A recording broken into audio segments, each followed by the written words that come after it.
I came here for a different reason. Mine has to do with education and the way that Mr. Branstad and Mr. Glass are taking it. They're trying to find better teachers. That's good, considering everybody else up to that time was not very good apparently. So some of us were included in that, right, Josh? Yep. So with this, they want to do all this with education, get more kids involved, and with a major university in this state that produces teachers, they're cutting. You know, UNI is getting their throat cut.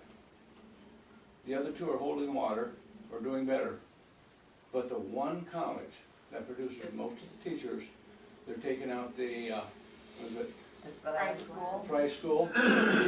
They're getting that done, and no, that's not for student teachers. That's to get them a taste of It's a training. what it's like to be in front of a class, what it is to make a lesson plan, what it is to keep the kids motivated and moving forward. And I just think that, you know, someplace along the line, they're killing education. They're not doing it a favor.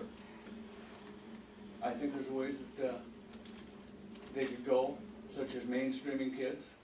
You see great pictures of Chinese kids with 70 in a room. I'll bet you $100 there isn't one kid in there that has a behavioral problem. There's not one kid in there that is daydreaming. They have one thing in mind, and that's succeeding. We have very good students. And rural Iowa produces a lot of good people. And if, you know, if they would take their ITED scores and put the top third in one group, you could have one teacher teaching them because they're very interested. The next two groups or whatever, depending on the size of the class, could have helpers in there. They could get the same amount of help. They could cover the same material, possibly not in the depth. But turning around right now, I don't think the governor is doing a bit of good for the education system in Iowa.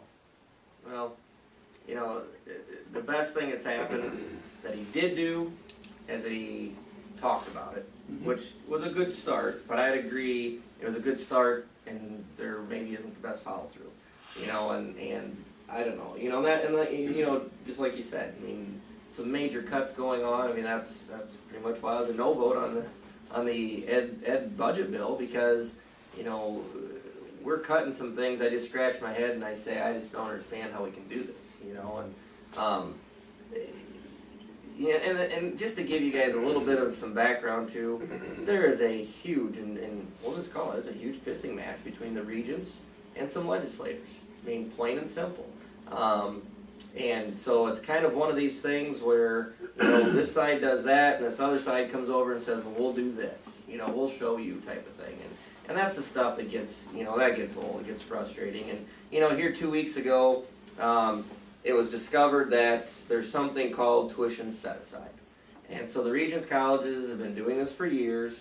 And so if you have a student that goes to a Regents college, the Regents are basically scooping tuition dollars from that student to help pay for another student. So they're basically subsidizing somebody else's education.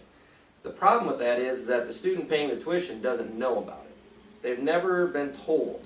And so we got students that are taking out loans for themselves, but they're also taking out part of their loan for somebody else. And that's wrong. I mean, I actually sat down with my brother, who's a recent UNI graduate, and we figured out that about $4,000 of his loan was scooped to pay for somebody else's education, and nobody ever told him that. So it was brought to the Regents' attention, and the Regents said at their last meeting that they would address the issue. They tabled the issue. They didn't follow through on their promise. So then what happens is you get some legislators on my side that say, all right, you guys didn't take care of business like you promised us. Now we're going to do a tuition freeze on you and put that into the whole system as well. And so then this week on the budget bill in the House, one of the Regents members got to a legislator and they put a tuition freeze on the community college in terms of their tuition dollars. I mean, you just got this constant back and forth, and you know, and so you guys know we have three paid lobbyists that represent the Regents College. They're great people. Anytime I ask them for information, they give me the information and whatnot. Then we also have some actual Regents members who start to meddle within the business of the legislative body. I mean, so there's just this odd dynamic, you know, where somebody gets mad at this person and then it's gonna be I show you type of thing, but you know, it'd be nice if we could throw all that stuff out and just focus on students, maybe, you know, and do what's best. At the end of the day, there is going to be more money for the Regions colleges. And in the House budget bill, the University of Northern Iowa, did they even get cut, or were they held at? Well, the House cut the Regions by $34 million. But We they- give the Regions 31 more. But they cut it based on the universities. Right. So the University of Universities are Iowa, in the killed. House budget bill, the University of Iowa took the largest cut. There's a lot of heartburn between Sally Mason and a lot of legislators. She does her own thing a little bit. And then you got Iowa State University as a new president. He was held a little bit more less, not quite, you know, held harmless a little bit more. And then the University of Northern Iowa got cut the least amount because they felt that, you know, they're already They've going already through some cut $5 major. million out yeah. of the budget by So- themselves. So I mean, you know, that. But It that's was- really outrageous on the part of legislators as well, too. I mean, to get into that, even with community colleges, there's 25 million difference and between the House and the Senate on community colleges that, you know, that's where a lot of our people are being educated. I just, you know, I think investing in education is one of the best things that we do, and even on you know, the other level, 17 million is what the governor put in for his reform. I mean, that's not reform. But, you know, it's pricing a lot of kids out of an education. Right. They can't afford to go. And they don't wanna take 6-10 years to get through school. Well, the loans are phenomenal, what people have. My clerk on both sides, and the one that works for Bolcom on the other side, and they have huge debts. I mean, they live frugally, and they, you know, they are, I have a granddaughter starting pharmacy at Iowa. She already has $20,000-$30,000 in debt. Now, she isn't gonna be able to work and go to pharmacy school. So she's gonna have some big time loans to pay back.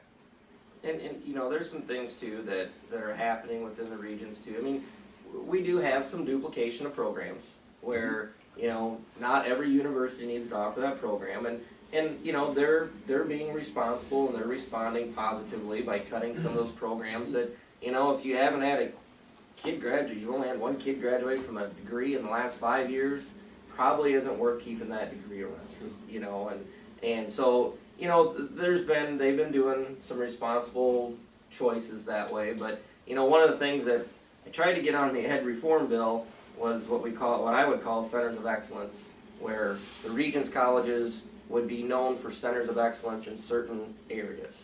And so, you know, obviously Iowa State University would be like a center of excellence for engineering, agriculture, you know, those types of things, you know, and the purpose of the centers of excellence was trying to eliminate duplication of programs. You know, you only need one Regents to be a centers of excellence of whatever curriculum or whatever degree it is. Wasn't germane for some reason to the ed reform bill. So the word education was in there, and I thought that the Regents fell underneath that, but it didn't fall in wasn't the germane. title. So, you know, and then to also address the issue of, you know, time of completion and things like that, we did get passed out of the ed reform bill in a bipartisan manner what's called a remediation council. And that remediation council would be basically composed of all post-secondary institutions, high school teachers, and we're focusing on the areas of math and English. Because we have too many kids coming out of high school and they gotta take this remediation math and remediation English because universities or whatever say they're not prepared. Why did they let them in then? Well, and $10,000 a semester? well, they let them in because here's the thing. It's not that they had bad grades coming out of high school. It's just that we have a disconnect between your high schools and your post-secondary institutions. So you could have a kid here in Osage taking, let's say they take Donald Wasey's literature class. And then they go to the University of Iowa, they gotta take rhetoric their freshman year. Well, that literature class may be didn't really help prepare them for all the writing and the research and the things that they're gonna have to do in rhetoric. It's not that the teacher did a bad job, it's just that they weren't the same types of English courses, and we need to do a better job of marrying those two to make sure that this teacher knows what this institution wants and what the skill levels that are needed. And so, it's not that, you know, I understand, but you could still have a kid that, you know, took that literature class, they're a 4.0 kid, but maybe they just didn't get enough skills in reading or in the writing and the research part to be successful in rhetoric. And so those, you know, they gotta take a remediation course. A lot of times these remediation courses don't even count towards their major. In some cases, they don't even get credit for it. And so we have a huge problem of too many kids taking remedial courses before they can get into their programs. And so we gotta fix that. So, and we're attempting to in the ed reform piece. And I think what you'll see is core curriculum, when you're talking Yeah. about that. We've been working on this the last 4 years or whatever, started moving in that direction, so, you know, working. And are you gonna go to, similar to Texas has, a statewide books? Every school has the same book, every school Well, I don't know teaches that the same curriculum? I think it's the More the curriculum side. curriculum side and competency-based learning, where people progress more at their own speed. And then the other, I think that we'll probably focus on is reading for kids, you know, starting, you know, or literacy. I mean, instead of testing them out in third grade, really kind of build that from kindergarten on. I'm just totally amazed at what my granddaughter's learning as a kindergartner and what they know now. And so there's a lot going on in the schools. It's not bad, but boy, 27 of her in the same class, I don't know how they do it. And that's just one kindergarten class, and I think, man, they all have large personalities. I mean, you got 3 kids, I mean, they are fed so much and know so much. So these teachers need to have, you know, class size reduction still a part of the learning piece. I mean, there's only so many. Understand it. How is that waiver for the no child left behind going? Are you, There might be. Well, I think that's part, yeah, and that's part of what's going on in the ed budget to work on the core curriculum and those 3 things that I kind of talked about, competency and reading and core curriculum are 3 of the things that are part of that, because not everybody, you know, clicks at the same pace.